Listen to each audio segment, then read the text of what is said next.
Hi hello friends, ಎಲ್ಲರಿಗೂ ನಮಸ್ಕಾರ. ಭಾಗ್ಯಶ್ರೀ ಅಡುಗೆ ಚಾನಲ್ಗೆ ಸ್ವಾಗತ. ಈಗ ನಾನು ಶೇಂಗಾದ ಹೋಳಿಗೆ ಹೆಂಗೆ ಮಾಡ್ಬೇಕನ್ನೋದು ಹೇಳ್ಕೊಡ್ತಾ ಇದ್ದೀನಿ. ಈಗ ಶೇಂಗಾ ತಗೊಳ್ಳಿ, ಅದನ್ನು ಚೆಂದಾಗಿ ಹುರಿದುಕೊಳ್ಳಿ. ಹುರಿದಾದ್ಮೇಲೆ ಸೊಟ್ಟಿ ತೆಗಿಬೇಕು. ನಾನೀಗ ಒಂದು ಕೊಳವಿ ಶೇಂಗಾ ತೊಗೊಂಡಿದ್ದೀನಿ, ಮಿಕ್ಸರ್ ಜಾರ್ನಲ್ಲಿ ಹಾಕಿದ್ದೀನಿ. ಇದರಲ್ಲೇ ಒಂದು ಬೆಲ್ಲವನ್ನು ತಗೋಬೇಕು. ಎಷ್ಟು ಶೇಂಗಾ ತೊಗೊಂಡಿರ್ತೀವಲ್ಲ ಅಷ್ಟು ಬೆಲ್ಲ ಹಾಕೋಬೇಕು. ನೋಡಿ, ಬೆಲ್ಲ ಹಾಕಿದ ನಂತರ ಅದನ್ನು ಸಣ್ಣ ಮಾಡಿ ಮಿಕ್ಸರಿಗೆ ಹಾಕಬೇಕು. ನೋಡಿ, ಈ ಥರ ನಮಗೆ ಪುಡಿ ಆಗುತ್ತೆ. ನೋಡಿ, ಬೆಲ್ಲ ಅದು ಎಲ್ಲ ಸಣ್ಣ ಆಗುತ್ತೆ.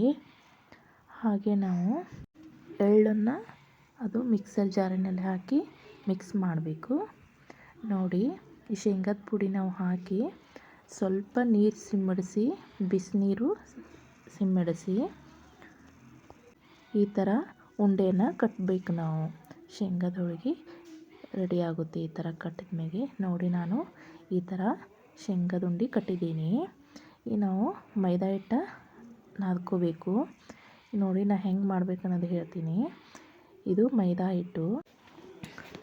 ನೋಡಿ, ಈ ಥರ ಸಣ್ಣದಾಗಿ ಉಳ್ಳಿಯನ್ನು ಕಡಿದು ಮಾಡಿ, ನೋಡಿ ಅದಕ್ಕೆ ನಾವು ಉಂಡೆಯನ್ನು ಇಟ್ಟು ಈ ಥರ ತುಂಬ್ಕೋಬೇಕು. ನಾವೀಗ ಹೂರ್ಣದ ಹೋಳಿಗೆ ಹೆಂಗೆ ಮಾಡ್ತೇವಲ್ಲ ಆ ಥರ ನಾವು ತುಂಬ್ಕೋಬೇಕಾಗುತ್ತೆ.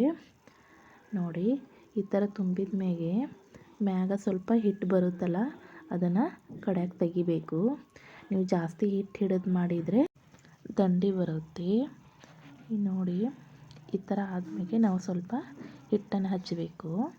ಹಿಟ್ಟು ಹಚ್ಚಿ ಚೆಂದಾಗಿ ರೌಂಡ್ ಶೇಪ್ನಲ್ಲಿ ನಾವು ತೀಡಬೇಕಾಗುತ್ತೆ. ನೋಡಿ, ಈ ಥರ ನಾನು ಸಣ್ಣದಾಗಿ ಮಾಡಿದ್ದೀನಿ. ನೀವು ದೊಡ್ಡದಾಗಿ ಮಾಡಬೇಕಂದ್ರೆ ಉಂಡೆಯನ್ನು ದೊಡ್ಡ ಸೈಜ್ ಮಾಡಬೇಕು. ಈ ಥರ ನಾನು ಇಷ್ಟು ಮಾಡಬೇಕು. ಚೆಂದಾಗಿ ತೀಡಿ. ನೋಡಿ, ನೀವು ಮನೇಲಿ ಟ್ರೈ ಮಾಡಿ ನೋಡಿ. ಇದು ಶೇಂಗಾದ ಹೋಳಿಗೆ ಎಲ್ರಿಗೂ ಬಂದೇ ಬರುತ್ತೆ. ಏಕೆಂದರೆ ಇದು ಸಂಕ್ರಮಣಕ್ಕೆ ಮತ್ತು ಎಳ್ಳಮಸಿಗೆ ಇದು ಫೇವ್ರೇಟ್. ಇದು ನೋಡಿ, ಇದನ್ನು ನಾವು ಲೋ ಫ್ಲೇಮ್ ಒಳಗಿಟ್ಟು ಬೇಯಿಸಬೇಕಾಗುತ್ತೆ. ನೋಡಿ, ಈ ಥರ ಬೇಯಿಸಬೇಕು. ತುಂಬ ಚೆನ್ನಾಗಿ ಟೇಸ್ಟಾಗಿ ಬರುತ್ತೆ. ಇದು ಶೇಂಗಾದ ಹೋಳಿಗೆಗೆ ಸ್ವಲ್ಪ ಸ್ವೀಟ್ ಇದ್ದರೆ ತುಂಬ ಚೆನ್ನಾಗಿರುತ್ತೆ.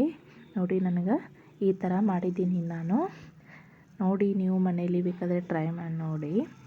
ಇದು ಖಂಡಿತ ನಿಮಗೆ ರೆಸಿಪಿ ಇಷ್ಟ ಆಗಿದ್ದರೆ ನೀವು ಸಹ ಇದೇ ರೀತಿ ಟ್ರೈ ಮಾಡಿ ನೋಡಿ. ಹೇಗೆ ಬಂತು ಎಂಬುದು ಕಮೆಂಟ್ ಮೂಲಕ ತಿಳಿಸಿ. ಭಾಗ್ಯಶ್ರೀ ಅಡುಗೆ ಚಾನಲ್ಗೆ ಸಬ್ಸ್ಕ್ರೈಬ್ ಮಾಡಿ, ಶೇರ್ ಮಾಡಿ, ಲೈಕ್ ಮಾಡಿ. ಧನ್ಯವಾದಗಳು.